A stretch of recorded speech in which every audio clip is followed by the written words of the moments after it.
बाहर से भी मैम बाहर से भी जी, अलग डिस्ट्रिक्ट भी हैं।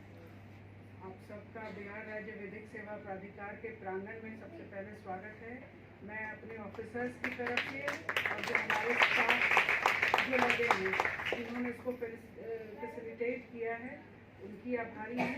आप लोगों की तरफ से उनको थैंक्स देती हूँ पहले। और जहाँ तक आज का दिन है तो इंटरनेशनल वुमेन्स डे को आप सेलिब्रेट कर रहे हैं। वहाँ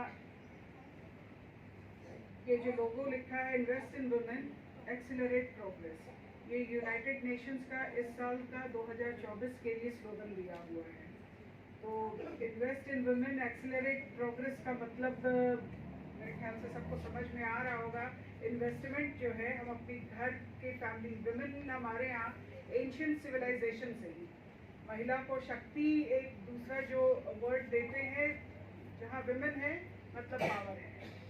ये कोई नई बात नहीं है, हमारा ये अचीवमेंट अभी का नहीं है, ये इंट्रिंसिक अचीवमेंट है जो कि सदियों से हमारे यहाँ चला आ रहा है। इंटरनेशनली इसको अभी रिकॉग्नाइज करते होंगे, लेकिन घर में भी एक यूनिट से अगर लेके शुरुआत करें तो मदर हमेशा ही एक पिवटल पॉइंट रही है। मदर माँ के अराउंड ही सारा कुछ घूमता है घर में। मदर पहली टीचर है, शिक्षिका है। ये जब से होश संभाला है हमने तब से यही सुना है। ये बात आप लोगों के लिए भी मानने वाली है या नहीं है? हाँ, घर में उतनी वैल्यू मिलती है ना? हाँ, as a mother, as a sister, as a daughter. या कोई भेदभाव होता है?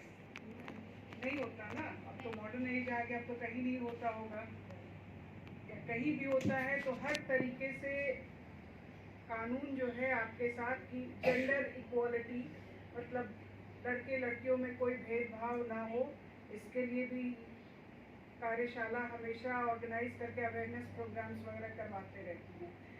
डालसा या डीएलएसए का नाम जब ये ले रही तो आप लोगों को पता होगा, सुना होगा, कभी अटेंड किया है कोई अवेयरनेस प्रोग्राम वगैरह? नहीं किए हैं ना? जिन्होंने किया है वो तो हाथ उठा सकते हैं ना। कहाँ कहाँ करी है? यहाँ हुआ था। कोई और छोटे डिस्ट्रिक्ट से, कहीं से कोई आए हैं बाहर से जिन्होंने अटेंड किया हो? इसको नोट कर लेना, इसको एक मैसेज दिलवा देना। और ये सब लोग HIV इन्फेक्शन, तो आप लोग को एक वर्ड बोलना ये सही होगा कि आप लोग वॉरियर हैं। जो स्टिग्मा है उसको झेल के सोसाइटी में कोई एक्सपीरियंस अगर बताना चाहें तो मोस्ट वेलकम। हमें भी और उस समय ज़्यादा कुछ, बहुत ज़्यादा हम लोग का दायरा नहीं था, सिर्फ दायरा था कि उसका मनोबल को बढ़ाना, उसमें वो जिज्ञासा पैदा करना कि इंसान उसके लिए दवा लेने जा सके, उसका और सबसे नीचे उसके परिवार में को काउंसलिंग करना कि उसके परिवार वालों उसके भेदभाव ना करें। उस समय जो था डॉक्टर मतलब स्वास्थ्य विभाग में भी उतने ही भेदभाव हो रही थी और परिवार में भी उतने ही भेदभाव हो रहा था। और सबसे नीचे हम लोग का मुद्दा वही था कि परिवार का भेदभाव और स्वास्थ्य विभाग में जो भेदभाव हो रहा है उसको कम करना।